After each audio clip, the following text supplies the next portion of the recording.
Social media से पैसे कमाना यानी मोनेटाइज करना, चाहे वो कोई भी सोशल मीडिया प्लेटफॉर्म हो, चाहे वो यूट्यूब हो, इंस्टाग्राम हो, टिकटॉक हो जो कि बैन है इंडिया में, और कौन से प्लेटफॉर्म्स हैं, और स्नैपचैट भी है एक, पता नहीं इंडिया में मोनेटाइज होता है मुझे नहीं पता। पर जो बेसिक जो मोनेटाइजेशन का फॉर्मूला होता है, उस चीज़ के बारे में आज हम लोग इस वीडियो में बात करेंगे। क्या है वो बेसिक फार्मूला जो है सोशल मीडिया मोनेटाइजेशन का। ठीक है, चाहे वो कोई प्लेटफॉर्म बदलते रहेंगे, प्लेटफॉर्म कोई भी हो, उसे मोनेटाइज करने का जो तरीके होते हैं वो ऑलमोस्ट लगभग लगभग सेम होते हैं। उनके फीचर्स पे डिपेंड करता है, थोड़े बहुत अलग हो जाते हैं। जैसे यूट्यूब की बात करें, सबसे पहले जो बिगेस्ट प्लेटफॉर्म है, ठीक है, सबसे बड़ा प्लेटफॉर्म यूट्यूब को मैं मानता हूँ। क्यों? क्योंकि यूट्यूब जो है ना, यूट्यूब पे एक बहुत ही अच्छी चीज़ है, जो सबसे बिगेस्ट एडवांटेज है यूट्यूब का, जो बाकी जो जितने भी हमारे सोशल मीडिया हैं, यानी इंस्टाग्राम हो गया, ठीक है, और और और कौन सा है ध्यान नहीं आते हैं, इंस्टाग्राम हो गया, ठीक है, इंस्टाग्राम को लेके चलते हैं, ठीक है, इंस्टाग्राम है, उसके कंपैरिजन में यूट्यूब बहुत अच्छा है। बहुत अच्छा इसलिए है कि यूट्यूब पे जो मोनेटाइजेशन का मतलब हम लोग मोनेटाइज कर सकते हैं वीडियोस को, ठीक है, उसमें फीचर है ऐसा। इंस्टाग्राम पे ऐसा मोनेटाइजेशन का कोई फीचर नहीं है। एक्सटर्नल मोनेटाइजेशन करना पड़ेगा, मतलब खुद करना पड़ेगा, कोई प्रोडक्ट सेल करना पड़ेगा। पर यूट्यूब पे ये अच्छी बात है कि हमें क्या करना है, वीडियो बनाना है। और सबसे बड़ी बात, कोई नोटिस नहीं करता है, कोई इस पे ध्यान भी नहीं देता है, और ये बहुत ही ज़्यादा अच्छी चीज़ है कि यूट्यूब वीडियो डालने के पैसे नहीं लेता है। ठीक है, यानी फ्री में हम लोग कितने भी वीडियोज डाल सकते हैं। ये सबसे अच्छी चीज़ है यूट्यूब की, है। तो इसीलिए यूट्यूब बाकी जो प्लेटफॉर्म्स हैं, बाकी सोशल मीडिया प्लेटफॉर्म्स हैं, उनसे डिफरेंट है। यहाँ पे हम लोग शॉर्ट वीडियो भी डाल सकते हैं और लॉन्ग तो डाल ही सकते हैं, ठीक है। और लॉन्ग वीडियो से भी रिवेन्यू होता है, अब शॉर्ट से भी रिवेन्यू होता है, बस थोड़ा सा फर्क है, ठीक है। तो यूट्यूब पे बस यही अच्छी चीज़ है कि कितनी वीडियोज डालें, कितने भी चैनल्स बना सकते हैं और उन पर वीडियोस अपलोड कर सकते हैं। वीडियोस अपलोड करके उस उन वीडियोस पे ऐड लगा के हम लोग क्या कर सकते हैं, मोनेटाइज कर सकते हैं उन वीडियोस को, ठीक है। वहीं आता है इंस्टाग्राम। फिर आता है इंस्टाग्राम। इंस्टाग्राम पे क्या है, हम रील्स अपलोड करते हैं। रील्स को हम लोग प्रमोशन की तरह यूज़ करते हैं अपने प्रोडक्ट के लिए, ठीक है। वहाँ से जो व्यूज़ आएंगे उन्हें हम डायरेक्ट करेंगे कहाँ पे, अपनी लिंक पे। और लिंक पे डायरेक्ट करने के बहुत सारे तरीके हैं। पहले जो था वो लिंक इन बायो वाला जो तरीका था वो था, और अब जो है, अब क्या है, अब अलग हो गया है। अब आपने देखा होगा कि बहुत सारे जितने भी क्रिएटर हैं जो इंस्टाग्राम पे वीडियोस बना रहे हैं, रील्स बना रहे हैं, वो क्या कहते हैं कि कमेंट करो ये वर्ड और हमें जो भी चीज़ है वो आपकी जो लिंक डीएम है उसमें पहुंच जाएगी, डायरेक्ट मैसेज में। तो ये एक फॉर्मूला है जो कि मैनी चैट नाम का एक सॉफ्टवेयर आता है, उसे इंटीग्रेट कर देते हैं ना जब इंस्टाग्राम में, तो वहां से हम लोग क्या कर सकते हैं कि कोई भी लिंक वहां पहले से लगा सकते हैं, ठीक है।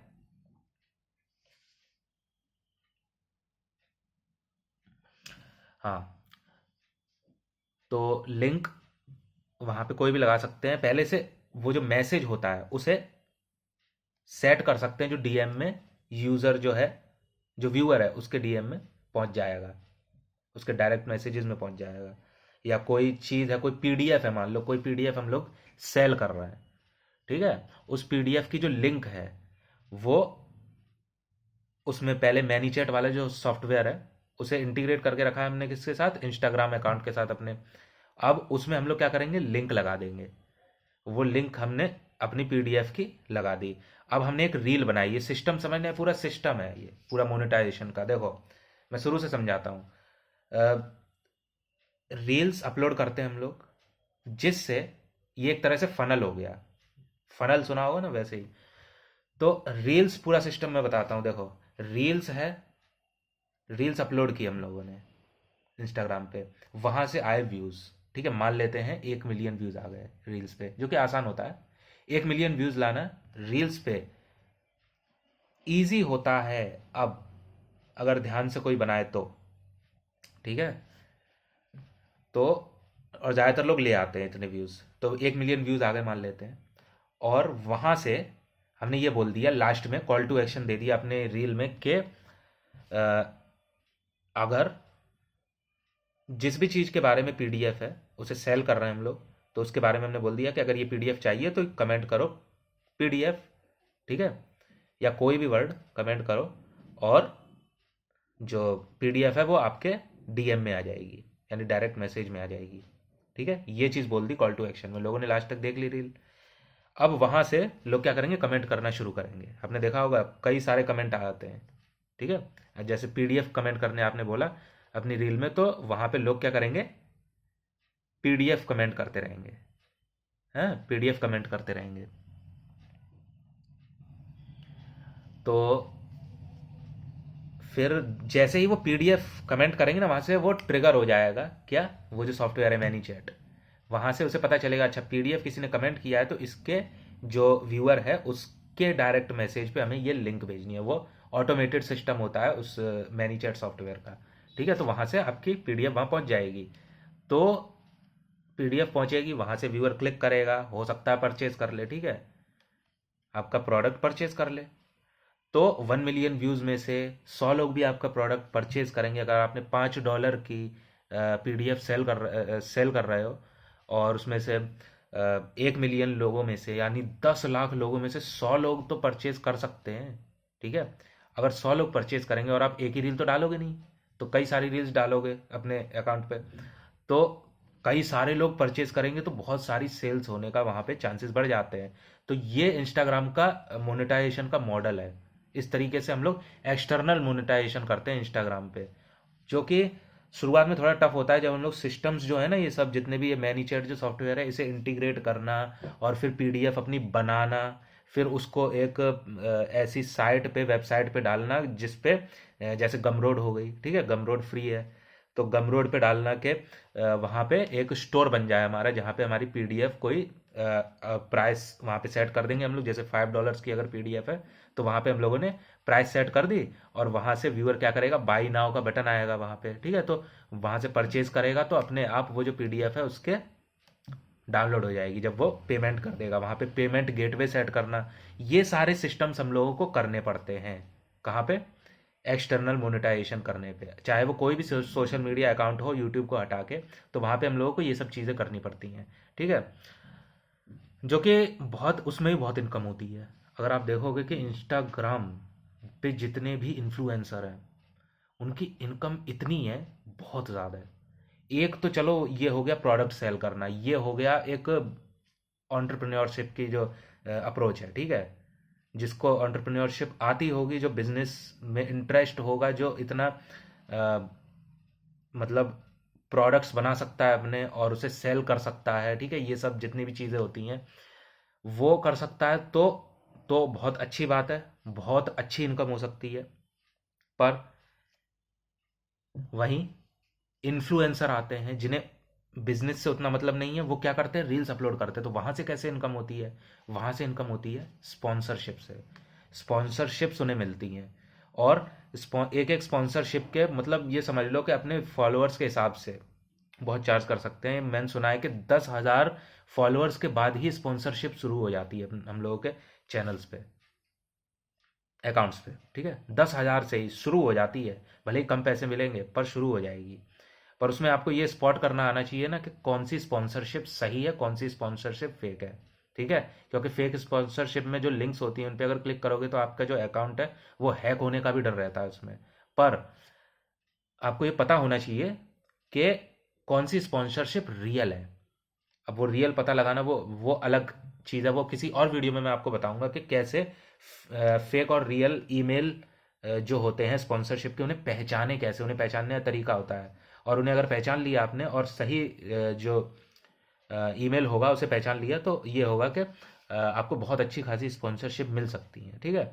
और तो स्पॉन्सरशिप से बहुत अच्छे पैसे बनते हैं। 10,000 से ऊपर मैंने सुना है कि अगर फॉलोअर्स हो जाएं 10,000 से ऊपर, तो अच्छी खासी इनकम होने लगती है स्पॉन्सरशिप से। पर वहीं अगर 50,000, 1 लाख से ऊपर हो गए, तो आप समझ लो कि आपके पास स्पॉन्सरशिप आनी शुरू हो जाएंगी। और आपको डिसाइड करना है कि आपको कौन सी स्पॉन्सरशिप करनी है उस वीडियो में या उस रील में। अब ये समझ लो कि ये कितनी अच्छी चीज़ है कि 15 सेकेंड की या 30 सेकेंड की, जितने भी सेकेंड की, यानी 1 मिनट की रील्स आपको बनानी है, ठीक है। और उसके आपको पैसे मिलेंगे लाखों में, ठीक है। शुरुआत हज़ारों से होगी, फिर लाखों में हो जाएगी। तो जितने भी आप बड़े इन्फ्लुएंसर्स देखते हो जिनके 1 मिलियन प्लस फॉलोअर्स हैं, उनकी इनकम ये समझ लो कि महीने की इनकम इंस्टाग्राम से कम बता रहा हूँ 5 लाख तो होगी, कम से कम 5 लाख, 1 मिलियन से प्लस जिसके फॉलोअर्स हैं। और इस समय 1 मिलियन फॉलोअर्स करना उतना कठिन नहीं है, बहुत ज़्यादा कठिन नहीं है। इंस्टाग्राम के उस पर कह रहा हूँ, यूट्यूब पे तो कठिन है 1 मिलियन सब्सक्राइबर करना, पर इंस्टाग्राम पे फॉलोअर्स करना 1 मिलियन उतना डिफिकल्ट नहीं है। आप देखते हो ना, जितने भी बड़े बड़े जितने भी क्रिएटर्स हैं, इन्फ्लुएंसर्स हैं, वो क्या है, वो कार्स खरीदते रहते हैं, ये सब चीज़ें, ठीक है।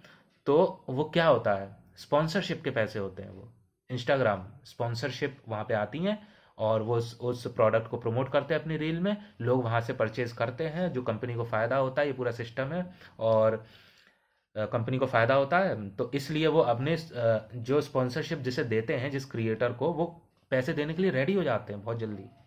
चाहे वो बहुत बड़ा अमाउंट हो, ठीक है, बहुत बड़ा अमाउंट भी वो जल्दी देने के लिए तैयार हो जाते हैं, क्योंकि वो बिग कंपनी है, बड़ी कंपनी है। उन्हें क्रिएटर को पैसे जितने देने हैं वो उनके लिए कुछ नहीं है, बहुत कम अमाउंट होता है उनके लिए, क्योंकि वो एडवर्टाइजिंग पे सबसे ज़्यादा, मार्केटिंग में सबसे ज़्यादा पैसा खर्च करती हैं कंपनीज। अपनी जो मार्केटिंग होती है ना, उसमें सबसे ज़्यादा पैसे खर्च करती हैं कंपनीज, जितनी भी कंपनीज हैं। बाकी जो प्रोडक्ट जो मैन्युफैक्चरिंग है उसमें उतना नहीं खर्च होता है, ठीक है, कंपैरिजन में अगर किया जाए मार्केटिंग में। क्योंकि असली चीज़ मार्केटिंग होती है, प्रोडक्ट आपका कैसा भी है, पर मार्केटिंग अगर अच्छी है, ठीक है, तो वहाँ पे कंपनी का प्रॉफिट होगा, ये चीज़ होती है। तो इसलिए जो कंपनीज हैं वो अब इन्फ्लुएंसर्स को पकड़ती हैं सबसे पहले, जो जितने भी फेमस इन्फ्लुएंसर्स हैं ना, हैं, देख रहा हूँ रिकॉर्ड हो रहा है कि नहीं वीडियो, हाँ सही है। तो जितने भी बड़े इन्फ्लुएंसर्स हैं उन्हें कंपनीज पकड़ती हैं, क्योंकि उन्हें पता है कि ये हमें व्यूज़ ला के देंगे, हमारे आई बॉल्स ला के देंगे हमें, हमारे प्रोडक्ट पे। आई बॉल्स मतलब क्या, लोगों का अटेंशन, ठीक है, लोगों को हमारे प्रोडक्ट के बारे में पता चलेगा इन इन्फ्लुएंसर्स के थ्रू। तो उन्हें पैसे मिलते हैं, उनका भी, कंपनी का फ़ायदा, इन्फ्लुएंसर का फ़ायदा, दोनों तरफ फ़ायदे होते हैं। तो ये पूरा मोनेटाइजेशन होता है, जितने भी एक्सटर्नल मोनेटाइजेशन की बात कर रहा हूँ। वहीं अगर यूट्यूब पे आ जाए तो यूट्यूब पे मोनेटाइजेशन बहुत अच्छा है।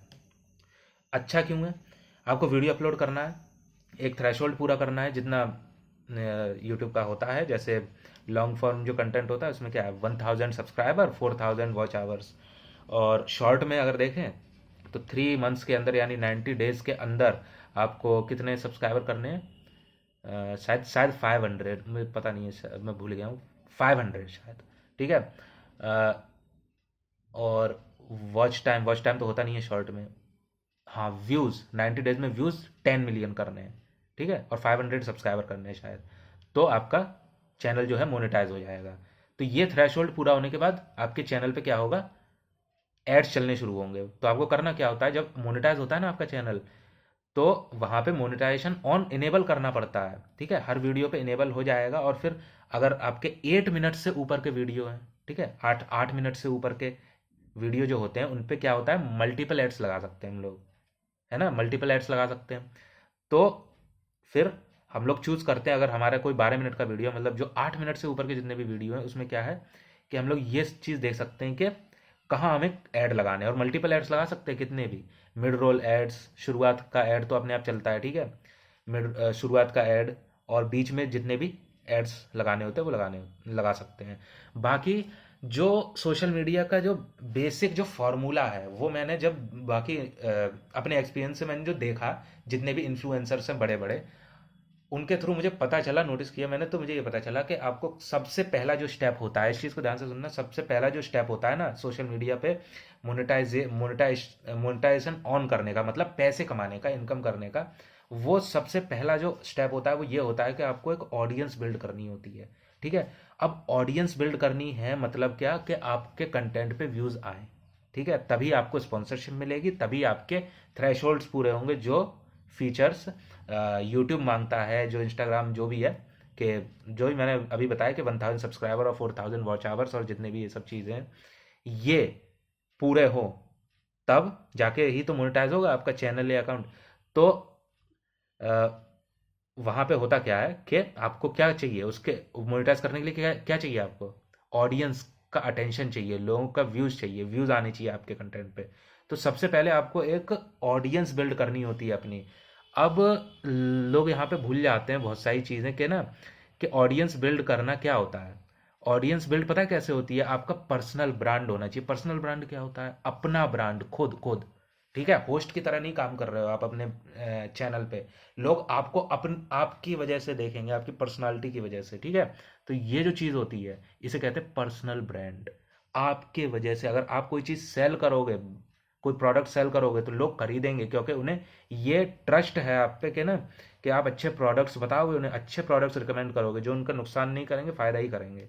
ऐसी चीज़, ये सब चीज़ें। ठीक है, तो ऐसा ट्रस्ट बिल्ड करना होता है, ऐसी ऐसा पर्सनल ब्रांड अपना डेवलप करना होता है, जो कि ईमान गाजी, ठीक है, हमजा और ये जितने भी बड़े बड़े इन्फ्लुएंसर्स हैं इंटरनेशनल, इनने करके रखा है। एलेक्स हरमोजी, ठीक है, जितने भी बड़े बड़े इन्फ्लुएंसर्स हैं, इनने क्या किया है? अपना पर्सनल ब्रांड। सैम सुलेक को जानते होगे, जो फिटनेस वाले कंटेंट में एकदम सिंपल से वीडियोस बनाता है। ठीक है, तो ये लोग क्या है? पर्सनल ब्रांड्स हैं इनके। एमा चैम्बरलेन भी है शायद।